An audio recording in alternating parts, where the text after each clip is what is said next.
right, so watch this video and then I'm going to respond. Believe that. But do you think race might be a factor? Like my wife said, I don't want to believe that, but it's so many things have happened, and he continues to go on and say, oh, my son didn't see color. And that is exactly why he's no longer with us. Because y'all want to get up here and behave as if you are not a black man and he is not a black man. And that is why this continues to happen. Because y'all keep trying to play this integrated game. This will continue to happen until black people accept that you're different and they don't like us.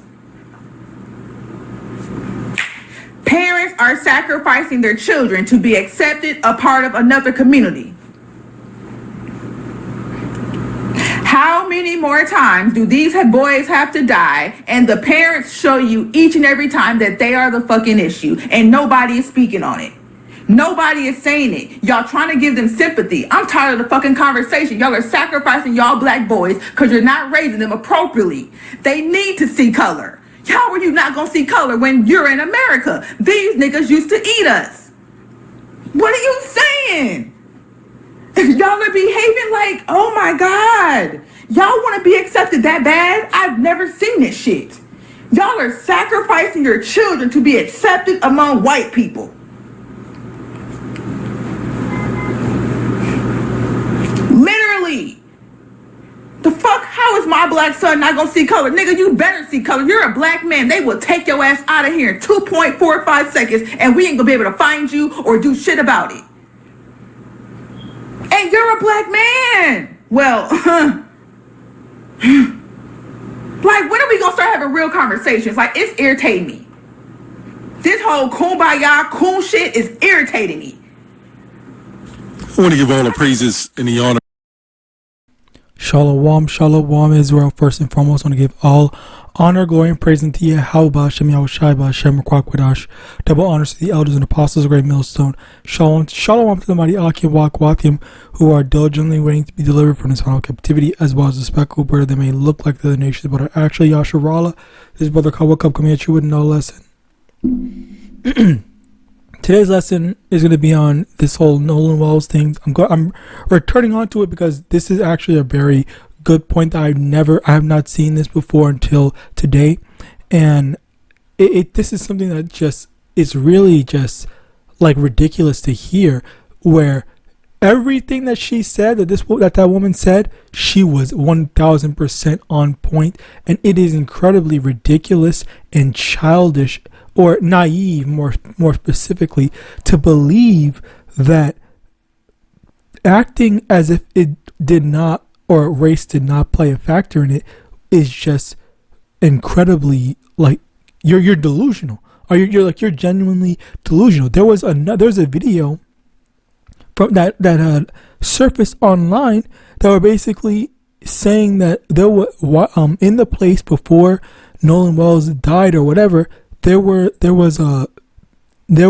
were hearing, or they're in the video, they were hearing slurs being tossed around, like the N-word and stuff like that. So if that's what's going on, then why are you acting as if oh, they definitely were not, or they probably most likely were not attacking him because he was black or whatever? Like, bro, how are you gonna act that way, especially with all the stuff that's going on? And then even now, it's genuinely ridiculous, even now, after you lost your son, you're still gonna just talk and pretend like that did not happen.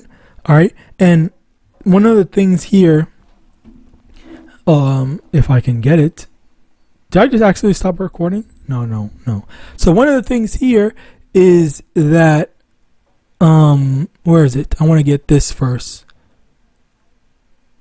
It is Leviticus, I think.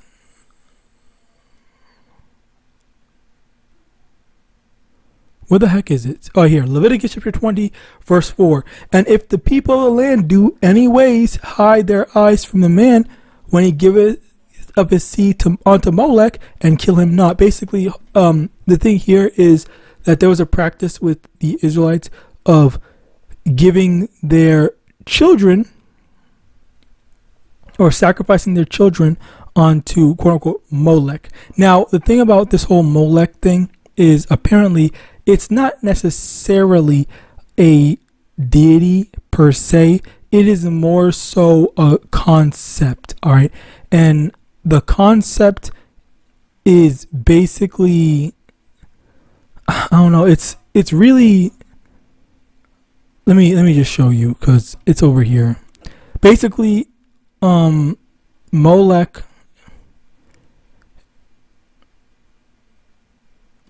it was there are some here in alternative viewpoints. Some modern scholars suggest the term originally denoted a surrender or sacrifice by fire rather than a distinct idol, while traditional interpretation views it as a Canaanite or Ammonite god adopted during periods of idolatry. So the discussion here is that it's Molech isn't necessarily an idol. It's more so the concept of just I'm just gonna give you my kid or whatever. I'm sacrificing my kid. I'm offering my child to you or to the power slash system in place, and hence what we saw with the guy basically saying, you know what, I'm not really gonna pin the blame on the Edomites that killed my kid or anything else. I'm just gonna accept that, and we're okay, we're fine with losing our kid. That's why we didn't teach him to be cautious, which this is the thing that I was thinking. This is what made me want to make this lesson, because it's obvious, very clearly he probably taught his son, don't look at race, don't view people as race or whatever, X, Y, and Z, unity, all that bullshit. All right, he probably taught his son to think that, and then while his son was in the actual situation before he died, all right, he's over here hearing these slurs hurled at him by potentially by people that he thought were his friends, and he's like, what the hell is going on here? My dad told me this, my dad told me that, and very clearly my dad was wrong. And then before he even got a chance to go tell his dad or something like that, he died. And then the sad part about it is that, well, if he had lived to go and tell his dad and all that stuff, what do you think his father would have said as a result of it? His father would have said, oh no, you're wrong, you shouldn't have, you probably did something, it's the X, Y, and Z and all that stuff. He would have blamed him for quote unquote provoking them into being racist. He would have blamed his son, for not making sure that those devil ass Edomite kids were happy with with doing whatever they wanted to him and stuff like that. So that's what basically the thing, that's the reality of it, where it's just like, what was that? What was the teachings like? How was he just forcing his son to just accept and believe that ideology? How are you completely disqualifying the idea and the concept of any sort of racism that can and very clearly has occurred in at the very least confirmed the son's life before he died, whereas again it's just a disqualification of this whole racism thing in order for you to say, oh yeah, we don't believe in race. We're not one of those black people that always complain about race. Oh, racism, this, racism, that. We're the good ones. Like, please, white people still love us and all that stuff. While your son was a victim, but you don't care that your son was a victim. You're okay with that as long as you get to stay in the good graces of the so-called white people, so that they may go and murk your ass again. Slakia, I'm rambling, but like, this is the type of stupidity that baffles me, where like, how is it that how are you so evil? how are you so okay with permitting this type of stuff? How are you okay with the fact that your son literally died? All right, your son literally died.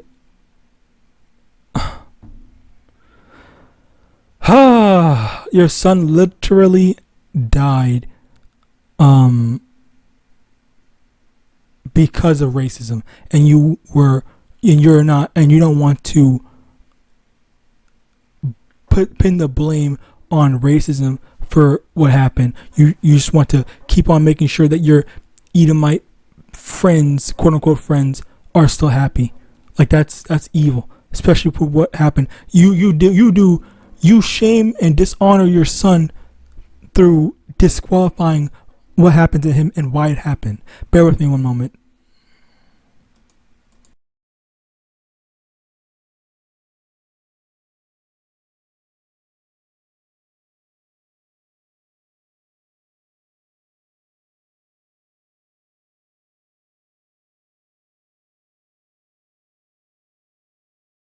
All right, so let's continue on.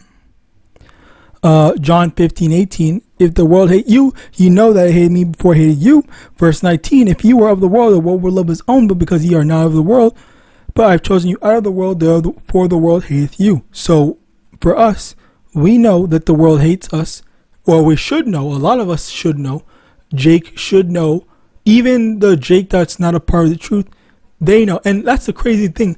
She knows. She was literally just talking about it. She has enough sense to say, like, bro, like this is to be expected. Of course this was about race. And it's just like you have so many people that want to pretend like, oh no, this is just a thing. Race definitely didn't have a factor in it. And it's just like, that's like how this is the dishonest thing about it, because unless there's some, let me correct myself.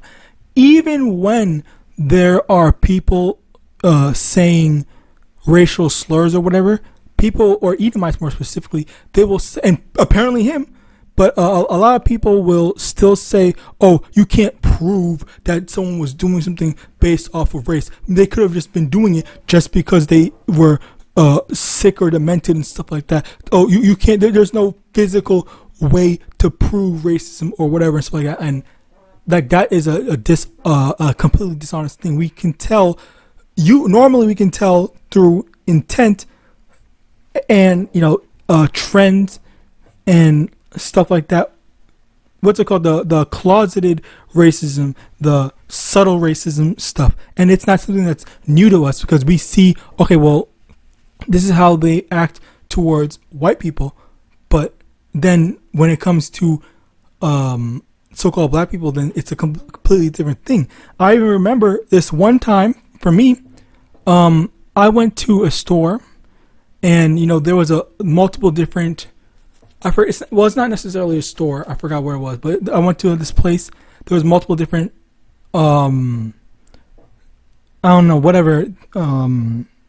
service representatives that I needed to talk to, that was available to talk to, and a bunch of black people came in to do their business and stuff like that. And then as soon as a white person came in, the first white person after a long while or whatever, then all of us black people were still waiting, and then we're still waiting for these workers to come help us and whatnot, and then they just ignored all of us and skipped to the white person that just came after everyone else. And then I didn't even notice that until now. And then someone came in and said, wait, hold on, what the fuck are you doing? What, this white lady came after all of us, and then now you just skipped all of us to help her and not us. And that was basically what happened, where that was like, I did not realize that in the moment. I was just waiting patiently because I'm just trying to get my stuff done and go. And then, they were just trying, then the people were just trying to, fix the thing or whatever and stuff like that. But yeah, like that like that subtle racism where obviously like the trend, the only trend, the commonality is okay. Well, all of our people, all the other people who didn't get help, their skin was black, but the other lady that did get help immediately, her skin was white. So it's like, yeah, it's like, oh, what maybe the thing about that is that these racists will argue, oh, well, what if she was just she just had something that just needed to be quickly done, or what if it was a hat? And it is through that dishonesty that they will argue that way. They will say, oh, well, you guys weren't wearing hats, you guys weren't wearing a red shirt, or you weren't wearing this. So it's instead of trying to just be honest about it and say, yeah, it was obviously racism, they will try to look through other means and other ways, or try to dishonestly pin it into something else rather than calling a spade and saying, yeah, that shit was objectively racist. And again, as we read, the world hates us. This world was not made for us. So we are incapable of thriving in it. All right. So that's why we're waiting for salvation, which even then, speaking of salvation, what does Esau need saving from? Himself? Esau is the one that is making this system, making this world as terrible as it is. So it's just like, oh, well, we're not only are we suffering, but Esau's suffering because of him, because of himself. So it's just like, where is this need for salvation when it's his own people that are putting him in whatever terrible situations that they're in? So so again, like, Esau is the cause of all the suffering, and then even when it comes to the people that are not the direct cause of the suffering, they need saving, quote unquote, need saving from themselves. Like it's a redundant and not redundant, but it's a stupid, thing where they're asking for salvation, quote unquote, from themselves, when again, like, they're the villains. All right, it's like, I don't know, like, what's a good example? I don't know. It's like I can't think of an example, but you basically get the point. Okay, where Esau perpetuated something. How is he complaining about the said thing when he's the cause of it? Continuing on, Luke chapter 21 verse 17, and ye shall be hated of all men for my name's sake. Okay, so yeah, we're gonna be hated. So, and this is what we're seeing. This is how we're seeing that we're hated. Israelites in general, and apparently Jakes too, are hated. And this is what happens. This is things and that boy, he was foolishly allowing himself and putting himself in a situation for him to be, backdoored like that, and he ended up getting backdoored. All right, he suffered the consequences of his own actions, not anything that. Well, yes, obviously that they did that to him, but you're allowing yourself to be in that situation for something bad to happen. Matthew chapter 10 verse 22, and ye shall be hated of all men for my name's sake, but he that endureth to the end shall be saved. So the thing here is that again, the same thing. We're going to be hated, yes, but one of the things to always remember, is that through endurance and through patience, waiting for YAHAWASHI, then that's when we're going to be delivered. That's when the Lord's going to say, you know what, it's time to get out, because you did your suffering, you went through all that stuff. Now it's over. Like it's time to put things in their rightful place. And then YAHAWASHI delivers us. All right. This is the main thing that we're waiting on. All right. Ephesians chapter 5 verse 11, and have no fellowship with the unfruitful works of darkness, but rather reprove them. Okay. We're supposed to wait for deliverance. We're supposed to wait for YAHAWASHI to correct things. Wait for YAHAWASHI to, fix things, because you can't just say, I'm going to settle and enjoy whatever Esau set up and whatever Esau established, because that's not something that's going to last. All right, Esau is not sustainable. Esau is not righteous. Right? 2 Corinthians 6 verse 14. Be ye not unequally yoked together with unbelievers, but for what fellowship hath righteousness with unrighteousness, and what communion hath light with darkness? And this is just the thing where we are not just incapable of being friends with the devil. Okay, we have no business as Israelites being around Esau Edom, because he's going to find some way. This man is talking as if, oh, we're unity, we're gonna be fine, we want to work together and all that stuff. But then, okay, well, look at the end result of it. You lost your son because you were all this optimism shit, whatever, your lack of caution resulted in the death of your son. Ezekiel chapter 35 verse 5, because thou hast had a perpetual hatred and hast shed the blood of the children of Israel by the force of the sword in the time of their calamity, in the time that their iniquity had an end. So basically here, context, if you go up to the first and on down, it basically talks about Mount Seir, and what Mount Seir is just the land of the Edomites, where this is telling us that the Edomites have a perpetual hatred towards the Israelites. Hence why, no matter how long it takes, no matter how much they pretend that they are friends, they're cool with us, at the end of the day, no, that's not it. All right.